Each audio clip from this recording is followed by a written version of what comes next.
to my channel. I am Max, that's not my real name, Powers, and this is Real Whiskey, and we're talking about the making of a DCS cinematic video today.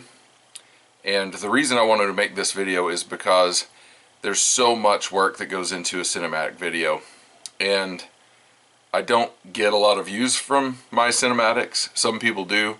There are some people that are better at making cinematics than I do, than I am, but there's so much work that goes into it that I thought it might be fun to just kind of do a making of video to showcase how much work it takes. And sorry for the lighting. I know it's weird on my eyes because I'm wearing a hat. This is a shout out to the cinematic video creators. It's a lot of work that you guys put into it. I know how much work it takes, regardless of how efficient you are, how good you are at doing it. It's a lot of work, and I appreciate what you guys do, and I've gotten a lot of ideas from other cinematic creators about different shots to get and different kinds of shots to try to figure out how to do. And so we're going to talk about that, but we're going to talk about some other stuff in my creative process on this particular video that I'm working on. I'm almost done with it, but it's just kind of, it just dawned on me a few weeks ago that this is one of the ideas that I've had the longest, and I wanted to talk about that a little bit and then go through what all it takes to make a video like this. So here's to you content creators and my viewers and everybody watching this and supporting my channel and helping with my channel. Thank you. Hi, it's me again. Still have the same whiskey. Let's talk for a minute about the idea for this video in particular. When I was very young, the first dream I can ever remember, and I think I've talked about this on my channel before, but the first dream I can ever remember from when I was a kid was something about I landed a jet on an aircraft carrier. So I landed this jet on an aircraft carrier, and I got out, and my girlfriend came out to meet me, but she screamed and ran away. This is somewhat interesting because I didn't have a girlfriend, but this girl came out, and in my brain I just knew this was my girlfriend, and she ran away. I didn't have a girlfriend in first grade, but and you shouldn't either if you're in first grade. There's plenty of life later on for you to ruin with relationships. But she ran away, and then like my mind went outside of my dream body and kind of like went around it, and my face was a skull and it was on fire. Okay, that's the first dream I ever remember. That's not really related to this video, but I just, it's kind of related because it's always been in the back of my mind. I've always liked jets. I've been kind of partial to Air Force. My uncle was in the Air Force. I talked to him a lot when he was alive about flying and about the Air Force. And I thought about joining the Air Force for a while. I should have. I regret not joining the Air Force, but my life would be a lot different. I really like my life, so it would be different if I had joined the Air Force. So that's okay. But I remember I was just so fascinated with Air Force and Navy jets growing up, and I daydreamed about them a lot. I did a lot of research about them and daydreamed about them a lot. And so I remember I had a lot of lawn to mow because my dad had several properties that we had to mow. And I remember I would always daydream on the riding lawnmower about like Air Force jets and Navy jets, and usually I was daydreaming about stories, fictional stories, and I would always think like, oh man, like it'd be cool to make a movie. And when I was a freshman in high school, right before I was a freshman in high school, I did not like rock music at that time, but I heard Inner Sandman by Metallica, and I was like, that is really fantastic music, that is awesome. So I asked some guys at school, and they're like, you don't know what Metallica is? And I was like, well, I just thought it was a genre of music. And they're like, no, like it is kind of, but it's a band, you know, and Inner Sandman is by Metallica. And I remember like riding a lawnmower, and I'm just daydreaming, I'm just like going up and back, and I'm like, man, it would be really cool if somebody did a movie, and in that movie there's a sequence where Inner Sandman is playing, and there's a carrier takeoff sequence where we're showing a lot of details about airplanes taking off on a carrier. At that time, the F-18, the Legacy Hornet was a thing, and so I just assumed like, okay, it would be a Legacy Hornet. So anyway, that was long before DCS was ever even a thing.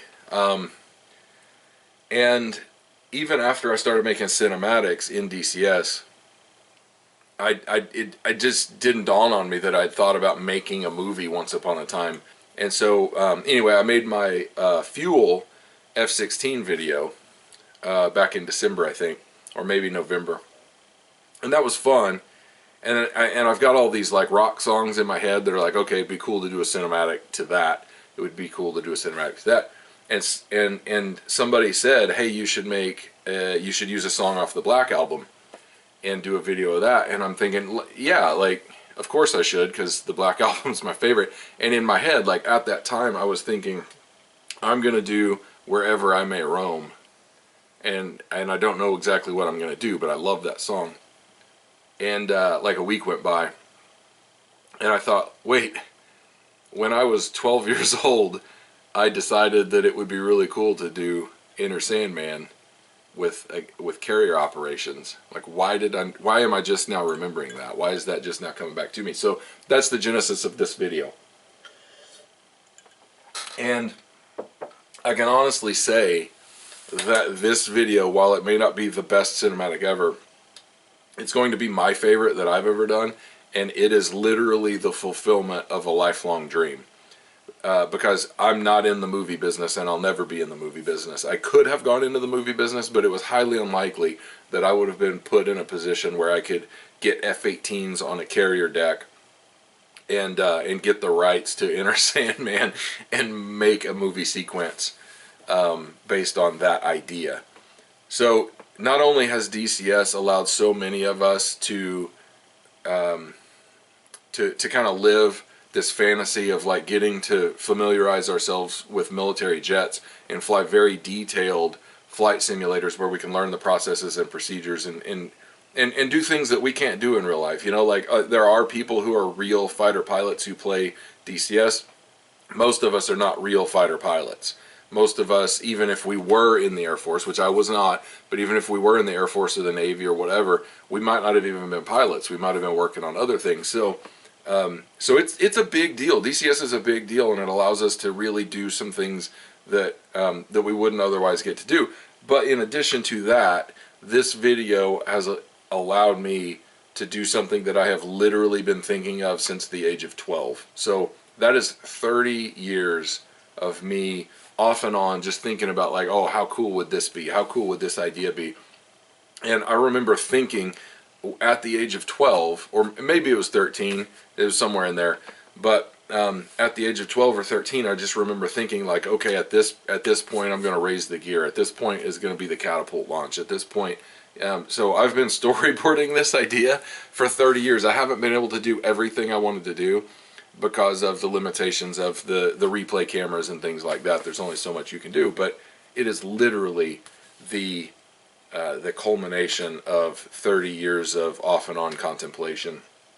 And that's the kind of stuff that DCS allows us to do. It's not just the flight simulator. It's not just learning the systems and the procedures. It's there's a huge amount of hype and entertainment and fulfilling of dreams and things like that that are wrapped up in DCS. It's a really cool thing. So thank you for allowing me to indulge just reliving that. I wanted to I just wanted to talk about where the idea of this video came from because I thought it was pretty cool, and I think a lot of people can probably relate to stories like that. So so with that, we're going to jump into like the making of this video. This isn't going to take a long time because I'm not going into it in detail, but I'm just going to talk about like how much time is gone into this and how many and the basic steps. That's what we're going to talk about. Other people might do it differently, but this is the way I do cinematics. It's not the most efficient way, but it's just how I do them. So stick around. We'll talk about that.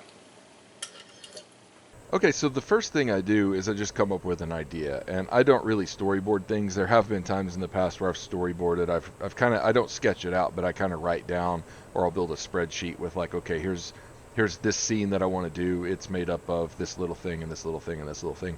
I usually don't storyboard because I've usually got a pretty solid idea of what I'm going to do, at least for the beginning of the video, and so I will do the beginning of the video. So for this video in particular, I knew that basically I was going to have a sequence, a carrier sequence. So, like right in this stuff. Let me mute some of this for now. So I had this carrier sequence with a bunch of stuff in it, and then I knew after that carrier sequence at some point I was going to do a bit of a ground attack, and then I was going to do an air-to-air engagement. I didn't really know. I knew mostly, um, you know, th- this sequence in here. I kind of knew, like, all right, I know basically what I'm going to do in here. The rest of it, not sure. So the next step is to jump in DCS and build a mission. And this is usually a bunch of tiny missions. So I'll jump in and I will set the beginning of my video. I'll set the time and the weather that I want. I'll set the units in that I want just for a takeoff or a formation or whatever it is that's starting my video. I will fly that. Then I will save the recording, and then I will go back through and I will watch the recording several times with different angles and just record. And I'll just kind of play around with it, pausing it, changing the camera. Now, I've heard some advice that some people will set one camera and then they will record the entire mission or the entire replay with that camera. And then they'll go back and they'll set a different camera and play the mission that way. And they'll do that with all the different camera angles they want. But I don't do that because most of the time I want one very specific thing from a certain camera angle. So I will record, and I'll try to think of like all the different angles I want at which points in the mission that I want them, and I will try to gather like one camera angle of each thing through the first replaying, and then I'll replay it again. It's kind of harder to keep up with that way, but it saves me space on my hard drive, and it saves me some editing later on. So I do that with all of the mission or all of the video that I know I want to do at that time. And I build the mission, play the mission, save the recording, go back and watch that recording anywhere. Usually like 3 to 12 times I will watch that recording and record. And then I bring those recordings into DaVinci, which is what I use now. That's my current thing. And I build these bins so that I can kind of like just separate out the videos. That way there's not this big long list of video.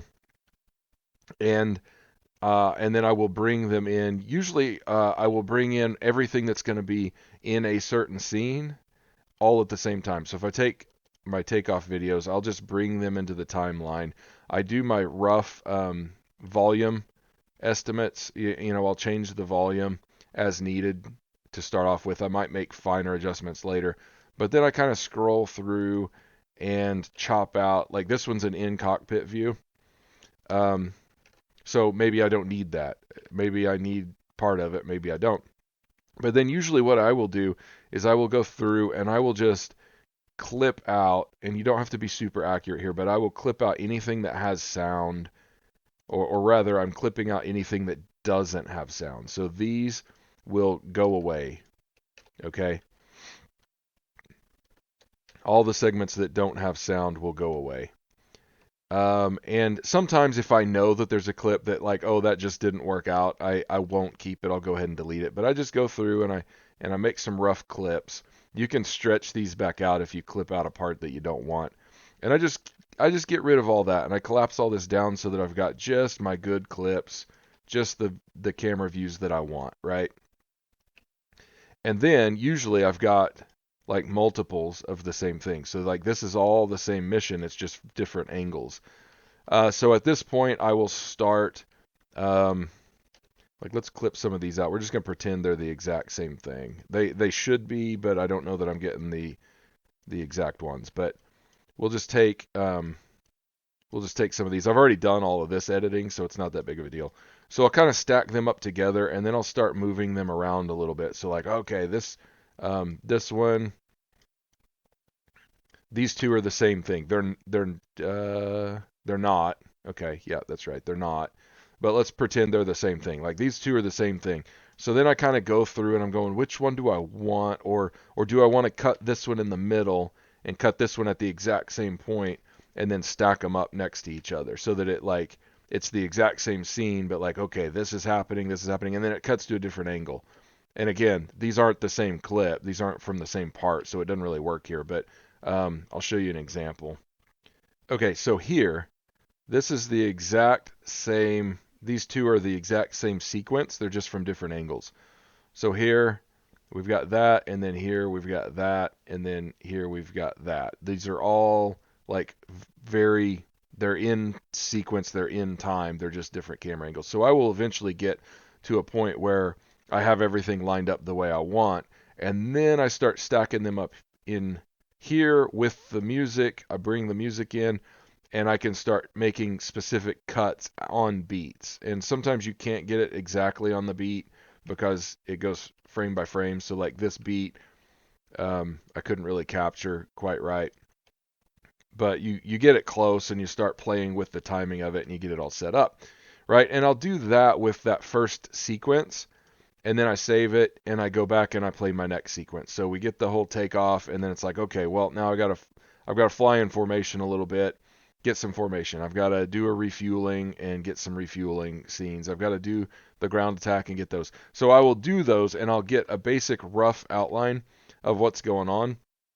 And then I'll come in here and I will mark like, okay, this sequence, I need this sequence in here, but I want a different camera view. So I'll leave it in there. I will go back and I will record a different camera view, camera angle of it, and then I will replace it and remove those markers. I might also have sequences like this. This is a break that I actually want in the video, but I might have a gap. And so then like, oh, I don't have a camera angle for that yet. I need to make a note of what I need to go grab. I need to go build a mission and grab that. So I'll just do that until I have this whole thing filled out. And then it's final editing, it's volume adjustment. It's like, okay, I need to move this or that around. Um, there might be things that I shift timing a little bit. I'll do all that and I'll get it basically done. Go in and put some title things in at any point. You can do that at any point. And then I have to jump into Audacity and record anything else that I want to do. So I've got some voiceover work that's going on. I'll get other people to do voiceover work. Then I have to do the editing in Audacity, plug it in here, and start putting those things where they belong. Okay, after I do all the Audacity editing and export that. I will give it a few watch throughs here, make a few final adjustments. Whenever I watch it through a couple times and I don't have any adjustments to make, that's when I know that it's basically done. And then I will export it and I will watch the export and make sure that it's good to go. Okay, so that's the basic process. Now, just for grins, so I've tried to keep track. There's a few line items missing from here, but I've tried to keep track. But as of 2 days ago, I had 40 files for this cinematic. The total length of time of these files was 4 hours, 42 minutes, 51 seconds.